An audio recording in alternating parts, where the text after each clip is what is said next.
স্বর্ণা, তোমার কি মনটা খারাপ? না। মন খারাপ তোমার জানি, কারণ আজকে পয়লা বৈশাখ গেছে, কোথাও ঘুরতে যেতে পারি নাই বা কোথাও যাইতে পারি নাই। তো মন খারাপের কিছু নাই। কারণ কি, আমরা যারা চাকরিজীবী, এক কথায় কামলা, যারা আমরা কামলা, তাদের জন্য এই পয়লা বৈশাখ, ভ্যালেন্টাইন্স ডে এগুলো কোনো মানে নেই। আমাদের যেদিন ডে অফ থাকে সেদিনই হচ্ছে আসলে পয়লা বৈশাখ বা ভ্যালেন্টাইন্স ডে মানানো হয়। তো এই বিষয়ে কি তোমার কোনো মন খারাপ আছে? না, আমার কোনো মন খারাপ নাই। মন খারাপ নাই? না। সারাদিন কেমন কাটলো তোমার? সারাদিন ভালো কাটছে। প্রতিদিন যেমন কাটে তেমনই, ঘরের ভিতরে। মনটা কি একটু আনচান আনচান করে নাই? না, একটুও করে নাই।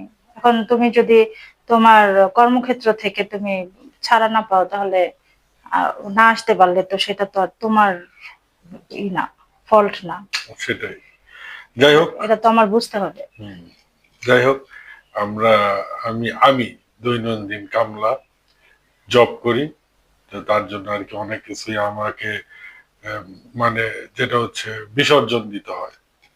তো যাই হোক, ব্যাপারটা সেটা না। এই এই নিয়ে দুনিয়াতে থাকতে হবে, বাঁচতে হবে, চলতে হবে। তো ভিউয়ার্স, খাবার শুরু করার আগে একটু দেখিয়ে রাখি। আজকে হচ্ছে এই যে দেখতে পাচ্ছেন, ডাল ভর্তা, আলু ভর্তা, আর দেন হচ্ছে এই যে ইলিশ মাছ ভাজা। তার এর সাথে হচ্ছে আপনার এই যে সাদা ভাত, দেখতেই পারতেছেন। তো এই হচ্ছে আজকের খাবার, আর শুকনো মরিচ আছে। আর আমার কিন্তু একটা অভ্যাস আছে, যে মাছের যে ভাজার তেল, সে তেলটা দিয়ে কিন্তু আমি আসলে খাইতে পছন্দ করি। এই হচ্ছে মাছে ভাজার তেল। আমি একটু তেলটা নিয়ে নিলাম হালকা।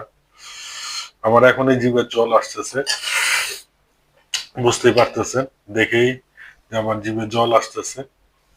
তো যাই হোক, এখন আমি একটু খাবো। তো এই হচ্ছে খাবার।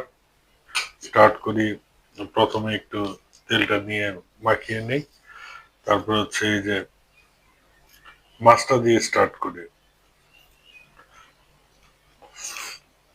হুম।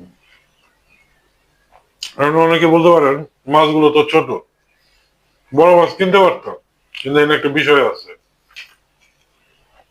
কোল্ড স্টোরেজ মাছ হয় বড়গুলা। আমি বাজার অবজার্ভ করে যা দেখলাম, বড় বড় মাছগুলো হয় কোল্ড স্টোরেজ। এমন হইতে পারে আপনার আগের বছরের মাছ এখন বিক্রি করতেছে। আর এই মাছগুলো হচ্ছে একটু মিডিয়াম সাইজের মাছ নিলে পরে হয় কি, তাজা কাঁচা মাছটা পাওয়া যায়, কোল্ড স্টোরেজের না।